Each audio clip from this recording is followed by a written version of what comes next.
Hello everyone, welcome to Way Out West, Texas.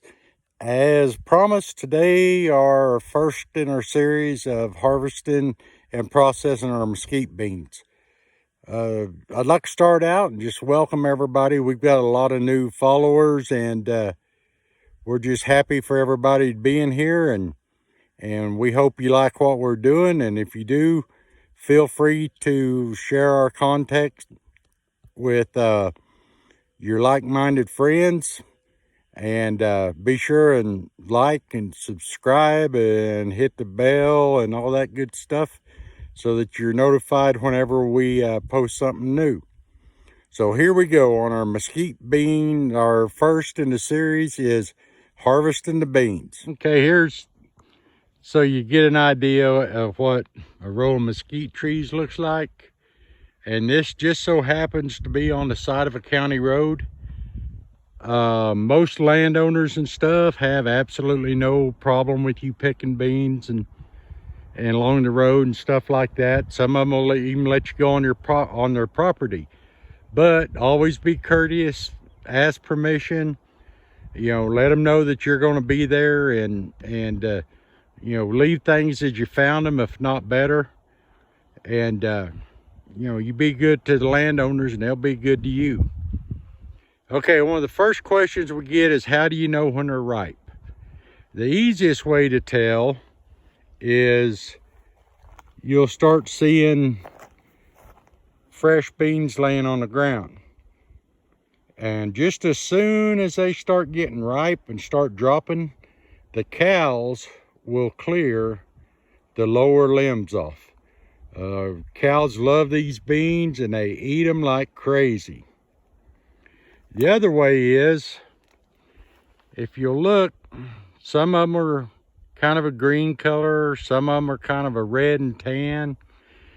Usually the reddish tan ones are ripe.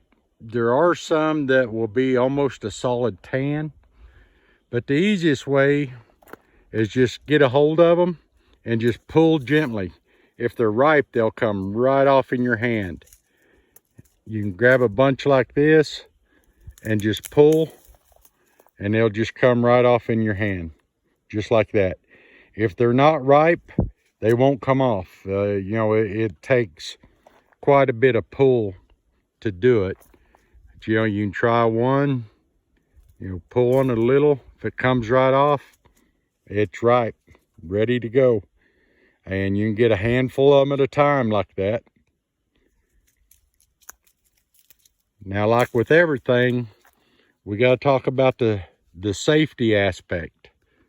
I apologize for the camera shots, but let's see if I can get a picture of this. Come on, phone, focus.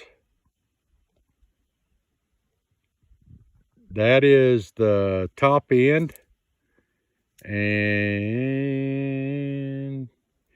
this is the bottom end. And that little dude is sharp, and this is what the end of the limbs look like.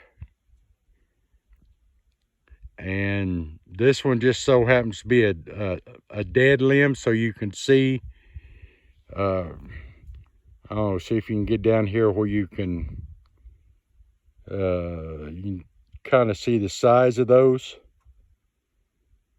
And they are hard, they are sharp, they'll go through tennis shoes, so it is best, a pair of work boots or something.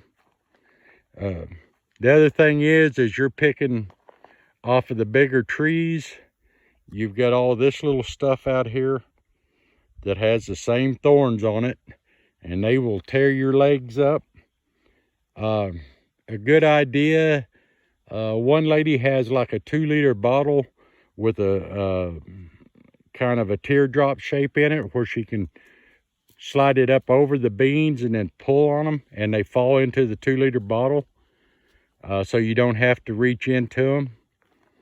The other thing is, you can see the area under these trees. When it's hot, This is a haven for rattlesnakes, so always keep that in mind. One of the biggest things are, you see all these beans on the ground. Just as soon as they start turning ripe, they start dropping. Do not harvest any of them off the ground. These beans, as soon as they hit the ground, there's a mold spore that starts developing on them that is not good for you. It's not deadly or anything, but it's not good for you. So you always want to get them off of the trees. And trying to think here, any other good advice on these? Now I'm told that try to keep the beans from each tree separated if you can. A lot of people will say, or have said, that the beans, different trees will have a different taste. Some people say one tree may have more of a nutty taste, and some will have more of a something similar to a celery or something like that. Kind of more of a fibery taste. I've found that once they're roasted, to me, they all kind of have a cinnamon taste. That's our video on harvesting them.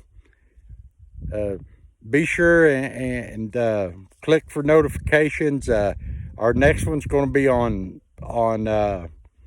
roasting the beans, processing and roasting the beans, and I'm hoping to have it out next weekend.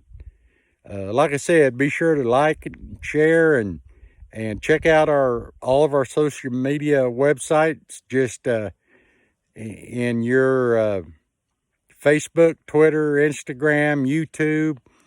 Just search Way Out West Texas. Look for us on your favorite podcast player. I've got a couple of podcasts in production right now, and we'll be getting those out pretty soon. And be sure and come back. And I'll leave you with just a little bit of the scenery here today.